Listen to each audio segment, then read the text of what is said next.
close to 3085 acres, 25,000 கோடி. அத ஏற்கனவே இருக்கிற அந்த என்க்ரோச்சர்ஸ்க்கே கொடுத்துட போறாங்களாம் தாரவாத்து தானமா. இதுதான் ஹெச்ஆர்என்சி வேலை செய்யற.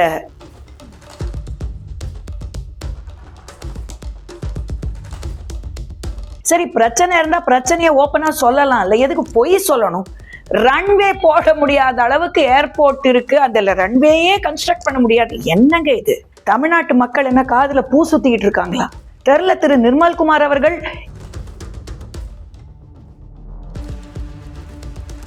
அதனாலதான் இன்னி வரைக்கும் நாங்கெல்லாம் கேட்டுக்கிட்டு இருக்கோம், தூய சக்தி தூய சக்தின்னு சொன்னீங்களே, தீய சக்தி கூட இருக்கிறவங்க எல்லாரும் இப்ப தூய சக்தியோட வந்து சேர்ந்துட்டா இது எப்படி தூய சக்தியா இன்னும் இருக்கும்? பயங்கரமா பேசிட்டு வந்தீங்க பை எலெக்ஷனை பத்தி, இப்படி பண்ணிடுவேன் அப்படி பண்ணிடுவேன். ஆனா அதுக்குள்ள பாவம் உங்க நேரம் என்ன தெரியல, பாவம் கஷ்டமா இருக்கு எனக்கு. ஹைகோர்ட் வந்து ஸ்டே கொடுத்துட்டாங்க, இப்ப பை எலெக்ஷனே நடத்தக்கூடாதுன்ட்டு.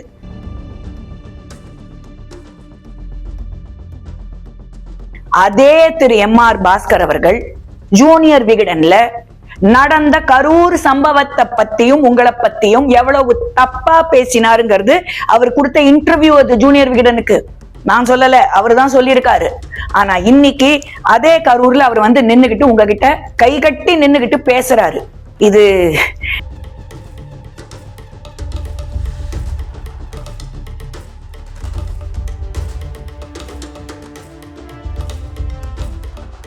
வணக்கம், நான் மதுவந்தி பேசுறேன்.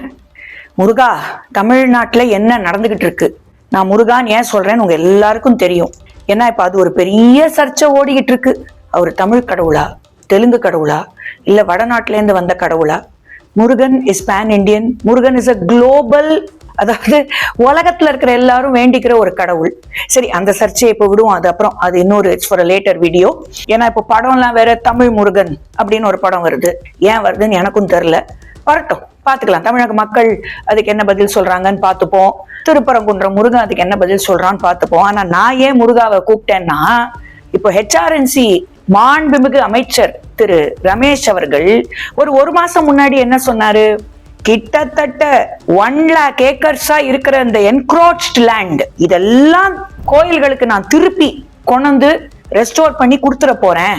இதுதான் தமிழ்நாட்டின் அரசோடைய முதல் பணி ஹெச்ஆர்என்சி மூலியமா அப்படின்லாம் சொல்லிட்டு இப்ப பாத்தீங்கன்னா close to 3085 acres. That is value எவ்வளவு தெரியுமா? 25,000 கோடி கிட்டத்தட்ட அதோட வேல்யூ. அத கிட்டத்தட்ட ஒரு 4 கோயிலுக்கு சொந்தமான அந்த நிலத்தை ஏற்கனவே இருக்கிற அந்த என்க்ரோச்சர்ஸ்க்கே கொடுத்துட போறாங்களாம் தாரவாத்து தானமா. இதுதான் ஹெச்ஆர்என்சி வேலை செய்யற ஒரு மோடாலிட்டியா? யார் வீட்டு சொத்தை யாருக்கு எடுத்து யாரு கொடுக்குறீங்க தெரியல. ஏன்னா ஹெச்ஆர்என்சி மினிஸ்டர் இதை பத்தி கேட்கணும்னு பார்த்தா அவர் எங்கேயுமே காணும். ஒருவேளை அடுத்த பெரியார் சிலை எங்க இருக்குன்னு தேடிக்கிட்டு மாலை போடுறதுக்கு போயிருக்காரோ என்னமோ தெரியல. ஆனா this is a burning problem. நீங்க எப்படி அந்த மாதிரி பண்ணலாம்? என்க்ரோச்சர்ஸுக்கே அந்த நிலத்தை கொடுத்துடுறீங்கன்னா அப்புறம் நான் வந்து 1,00,000 ஏக்கர் நிலம் அந்த மாதிரி என்க்ரோச் லேண்ட நான் கோயில்களுக்கு திருப்பி கொடுப்பேன்ல, எதுக்கு ஒரு மாசம் முன்னாடி டைலாக் விடணும்? As usual dialogue. நடைமுறையில என்ன நடக்குது? close to 3085 acres just being given away to the encroachers. என்னங்க நடந்துட்டு இருக்கு? தமிழகத்துல வந்து ஹிந்துக்களுக்கு வந்து எந்த வேல்யூமே கிடையாதா? டோட்டலா வேல்யூலெஸ்ஸா போயிட்டு இருப்போமா ஹிந்துக்கள் தமிழ்நாட்டுல? யாருமே முழிச்சுக்க மாட்டோமா? I don't understand. அடுத்தது சமீபத்துல பாத்தீங்கன்னா மறுபடியும் மாண்புமிகு அமைச்சர் திரு சி.டி. நிர்மல்குமார் அவர்கள் என்ன சொல்றாரு? பரந்தூர்ல புது ஏர்போர்ட்டுக்கு கொடுக்கப்பட்டிருக்கிற அந்த இடத்துல ரன்வேயே போட முடியாதான். என்ன மாதிரி பொய்யுங்க இது?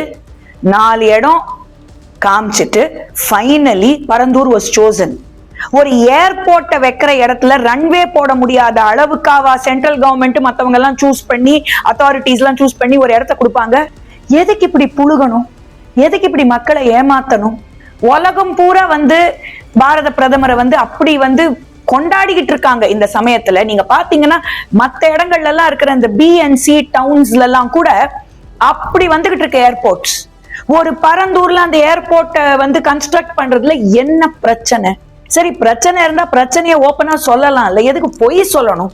ரன்வே போட முடியாத அளவுக்கு ஏர்போர்ட் இருக்கு, அதுல ரன்வேயே கன்ஸ்ட்ரக்ட் பண்ண முடியாது. என்னங்க இது? தமிழ்நாட்டு மக்கள் என்ன காதுல பூ சுத்திக்கிட்டு இருக்காங்களா தெரியல. திரு நிர்மல்குமார் அவர்கள் எப்ப பார்த்தாலும் இந்த மாதிரி ஏதாவது ஒரு டான்ஜென்ஷியல் ஸ்டேட்மெண்ட் கொடுக்கறதுலயே அவர் போக்கஸ் இருக்கு. கவர்னன்ஸ்ல போக்கஸ் இருக்கான்னு எனக்கு இன்னி வரைக்கும் தெரியல.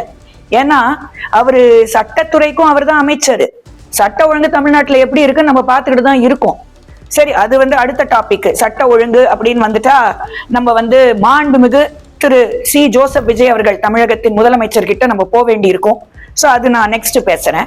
பட் ஃபர்ஸ்ட் பாயிண்ட், பரந்தூர்ல you cannot construct a runway, it is not doable அப்படின்னு எப்படி நீங்க ஒரு பிளேட்டண்டா ஒரு பொய்ய சொல்லி தமிழ்நாட்டு மக்களுக்கு நீங்க கன்வின்ஸ் பண்ண பாக்குறீங்க?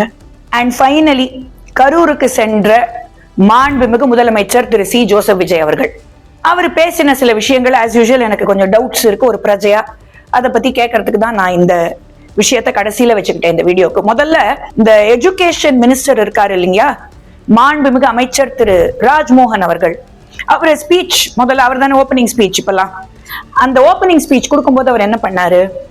Very good, praise the Lord, அஸ்ஸலாமு அலைக்கும் எல்லாம் சொன்னாரு. ஏங்க ஹிந்துக்களை மறந்துட்டீங்க? வேணாங்க, நீங்க ஜெய் ஸ்ரீராம் சொன்னா அது ஜெய் ஸ்ரீராம் என்னமோ பிஜேபி குத்தகைக்கு எடுத்துட்டு இருக்கிற ஸ்லோகன் நீங்க நினைச்சுப்பீங்க. சொல்ல வேண்டாம். நம்மளுடைய முதலமைச்சர் மூகாம்பிகை போயிட்டு வந்தாரு. ஓம் சக்தி பராசக்தி சொல்லியிருக்கலாம். ஏன்னா நீங்க தானே தீய சக்தி தூய சக்தி எல்லாம் பேசுறீங்க. சரி, அது கூட வேணாம். தமிழ் கடவுளாச்சே உங்களுக்கு எல்லாம் முருகன், வெற்றிவேல் முருகனுக்கு அரோகரான்னு சொல்லிட்டு எல்லாத்தையும் எல்லா தர்மங்களையும் சார்ந்த அந்த வார்த்தையை சொல்லி ஸ்பீச் ஆரம்பிச்சிருக்கலாம் இல்லையா? நீங்க எஜுகேஷன் மினிஸ்டர், நீங்க இதுக்கெல்லாம் அப்பாற்பட்டு இருக்கணும். எந்த ரிலிஜனையும் உள்ள கொண்டு வரக்கூடாது நியாயப்படி. அதுவும் பண்ணல.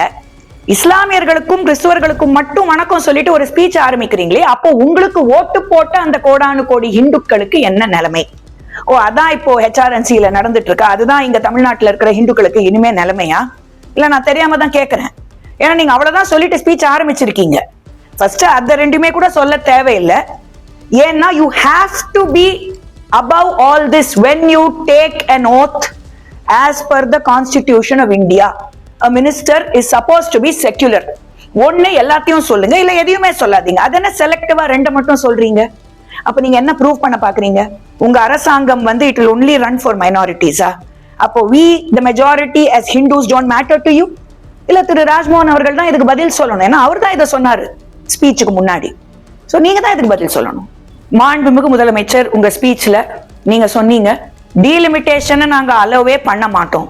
இல்ல எனக்கு என்ன டவுட் வந்துருச்சுன்னா, தாவேக்காக்கு லோக்சபாலையும் ராஜ்யசபாலையும் எத்தனை எம்பி இருக்காங்க?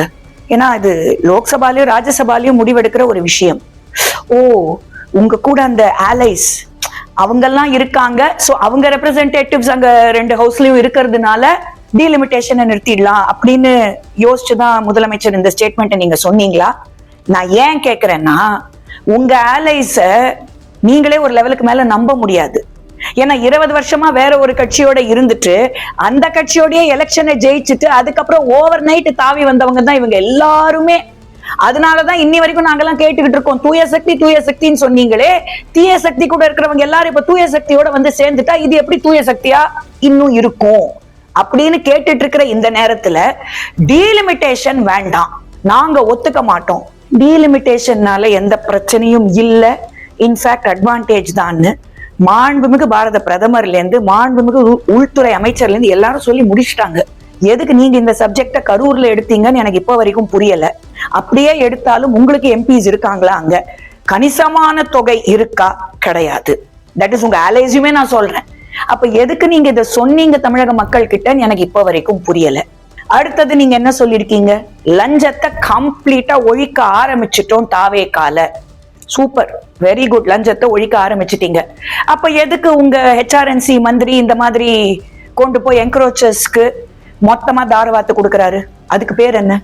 What is that commander? தெரியல, எனக்கு டவுட். அதனாலதான் நான் கேட்கிறேன், இத பத்தி என்ன நீங்க சொல்ல போறீங்க? யாருமே இதை பத்தி இன்னும் பேசல. உங்க தரப்புல இருந்து, அரசு தரப்புல இருந்து யாருமே பேசல. அதனாலதான் நான் இந்த கேள்வியை நான் கேட்கிறேன். ஒரு பிரஜையா, ஒரு ஹிந்து பிரஜையா நான் இந்த கேள்வியை கேட்கிறேன். அண்ட் இப்போ சமீபத்துல பார்த்தா பழனி கோவில்லையும் இந்த மாதிரி ஒரு முறைகேடு நடந்திருக்கு அப்படின்னு வெளியே வருது நியூஸ். இப்போ என்னது இது? It's happening only to temples அப்படின்னா இதுக்கு என்னங்க அர்த்தம்? எனக்கு நிஜமாவே தெரியல. அண்ட் நீங்க என்ன சொல்லிருக்கீங்க? லஞ்சம் அப்படின்னு யாராவது ஆபீசர் சொன்னாங்கன்னா அங்க போய் நின்னுக்கிட்டு என் பேரை சொல்லுங்க உடனே என்ன நடக்குதுன்னு பாருங்க அப்படின்னீங்க. இது நடைமுறைக்கு சாத்தியமா? there has to be a system. ஒரு போன் நம்பர் இருக்கா, இல்ல ஒரு இமெயில் இருக்கா, இல்ல ஒரு புகார் கொடுக்கறதுக்கு ஏதாவது ஒரு சிஸ்டம் இருக்கா டு மேக் யூ அண்டர்ஸ்டாண்ட்? ஏன்னா நீங்க சிஎம்ஓல இருக்கும் பொழுது உங்களுக்கு இது புரியணும். இது நிஜமாவே ஒரு லஞ்சத்துக்கு ஒரு பிரச்சனை அங்க ஓடிக்கிட்டு இருக்குன்னா எப்படி உங்களுக்கு தெரிய வர? அவங்க ஜஸ்ட் போய் உங்க பேரை சொல்லிட்டாங்கன்னா அந்த அதிகாரி நம்பிடுவாங்களா? இல்ல அதனால லஞ்சம் ஒழிஞ்சிடுமா? அந்த காலத்திலேயே கூட ராஜாக்கள் என்ன பண்ணுவாங்கன்னா அவங்க முத்திரையை கொடுத்து அனுப்புவாங்க. இத காமிங்க, இத காமிச்சா உங்களுக்கு வேலை நடக்கும். ராஜாக்களுக்கே அந்த ராஜ முத்திரை தேவைப்பட்டுச்சு. நீங்க பேரை மட்டும் சொன்னா போதும்னு சொன்னா இதை வச்சுக்கிட்டு உங்க பேரை மிஸ்யூஸ் பண்ண ஆரம்பிச்சாங்கன்னா அப்போ என்ன நடக்கும்? அதோட கான்சிக்வன்சஸ் நீங்க யோசிச்சு பார்த்துதான் இதை சொன்னீங்களா? சொல்லுங்க. நீங்க தானே எனக்கு அண்ணா, நீங்க அப்படித்தானே சொல்லியிருக்கீங்க. அதனாலதான் நான் இந்த கேள்வியை கேட்கிறேன். ஒரு தங்கையா நான் இப்ப இந்த கேள்வியை கேட்கிறேன். Suppose somebody misuses your name, then what happens? And finally, பயங்கரமா பேசிட்டு வந்தீங்க பை எலெக்ஷனை பத்தி. இப்படி பண்ணிடுவேன், அப்படி பண்ணிடுவேன், எல்லாரையும் நம்ம அடிச்சு தூக்கிடலாம், தாக்கிடலாம், என்னெல்லாமோ பேசியிருக்கீங்க. ஆனா அதுக்குள்ள பாவம் உங்க நேரம் என்ன தெரியல. பாவம் கஷ்டமா இருக்கு எனக்கு. ஹைகோர்ட் ஸ்டே கொடுத்துட்டாங்க இப்போ பை எலெக்ஷனே நடத்தக்கூடாதுன்ட்டு. ஏன்னா there are so many things involved அப்படிங்கிறதுனால அந்த ஸ்டே எப்படி நீங்க ரிமூவ் பண்ணிட்டு எப்படி பை எலெக்ஷனை நடத்தி நீங்க சொன்னதெல்லாம் எப்படி சாதிக்க போறீங்கன்னு தெரியல. இதுல வேற இந்த முன்னாள் அமைச்சர்கள் இப்ப உங்க கூட சேர்ந்திருக்காங்களே, இந்த அதிமுகல இருந்துட்டு உங்க கூட சேர்ந்திருக்காங்களே, அதே திரு எம்.ஆர். பாஸ்கர் அவர்கள் ஜூனியர் விகடன்ல நடந்த கரூர் சம்பவத்தை பத்தியும் உங்களை பத்தியும் எவ்வளவு தப்பா பேசினாருங்கிறது அவர் கொடுத்த இன்டர்வியூ. அது ஜூனியர் விகடனுக்கு நான் சொல்லல, அவரு தான் சொல்லியிருக்காரு. ஆனா இன்னைக்கு அதே கரூர்ல அவர் நின்னுகிட்டு உங்ககிட்ட கை கட்டி நின்னுகிட்டு பேசுறாரு. இது ஐ டோன்ட் அண்டர்ஸ்டாண்ட். பாலிடிக்ஸ்ல என்ன வேணாலும் நடக்கலாம். ஆனா இப்படி ஒரு சம்பவம் நடந்ததுக்கு அப்புறம் அந்த சம்பவத்தை பத்தி அவ்வளவு பயங்கரமா ஜூனியர் விகடன்ல ஒரு இன்டர்வியூவை கொடுத்துட்டு உங்களுக்கு அகேன்ஸ்டா இன்னைக்கு அதே கரூர்ல எப்படி அவர் நின்னுகிட்டு பேசுறாருன்னு எனக்கு தெரியல. Really I don't have words to say such things. Because நீங்களுமே அங்க போயிட்டு அங்க இருக்கிற மக்களுக்கு உதவி செய்யணும்னு தான் பேசியிருக்கீங்க. ஆனா அவரு இப்போ உங்களோட இருக்காரு தாவேக்கால. இதெல்லாம் எப்படி நீங்க தட்டி கேட்க போறீங்க? எப்படி தூய சக்தியா முழுசா மாறி தமிழக மக்களுக்கு ஹிந்துக்கள் உட்பட எப்படி நீங்க நல்ல ஆட்சி கொடுக்க போறீங்க? இதெல்லாம் தான் எனக்கு ஐ எம் அகைன் இம்ப்ளோரிங் யூ. நீங்க ரொம்ப நல்லா பாடினீங்க உங்க ஸ்பீச்ல. நீங்க ஒரு பிரில்லியன்ட் டான்சர். நானே உங்க டான்ஸ்க்கு ரொம்ப பெரிய ஃபேன். ஜனநாயகன் ஆடியோ லான்ச்சுக்கு மலேசியால அவ்வளவு அழகா ஆடினீங்க. அங்க முருகனை பத்தி எல்லாம் பேசினீங்க. ஆனா இங்க இவ்வளவு நடக்கும் பொழுது எதுவுமே சொல்லல. சரி, ஓகே, ரைட்டு. ஆனா நீங்க எப்போ ஒரு குட் அட்மினிஸ்ட்ரேட்டரா நல்ல ஆட்சி புரிஞ்சு எங்களுக்கும், அதாவது இப்ப நான் அப்படி சொல்ல வேண்டியதா இருக்கு, ஹிந்துக்களுக்கும் நல்ல ஆட்சி புரியறதுக்கு நீங்க என்னெல்லாம் பண்ண போறீங்க அப்படிங்கிறது தான் என்னுடைய earnest question plea அப்படின்னே வச்சுக்கோங்க. I implore the honorable chief minister to do something about all this. Because நான் திருப்பி சொல்ற மாதிரி ரீல்ஸ், டயலாக்ஸ், ஸ்டார்ட் கேமரா ஆக்ஷன்லயே ஒரு அரசாங்கம் சர்வைவ் ஆக முடியாது. We really have to get to the reality. வணக்கம். பாரத் மாதா கி ஜெய்.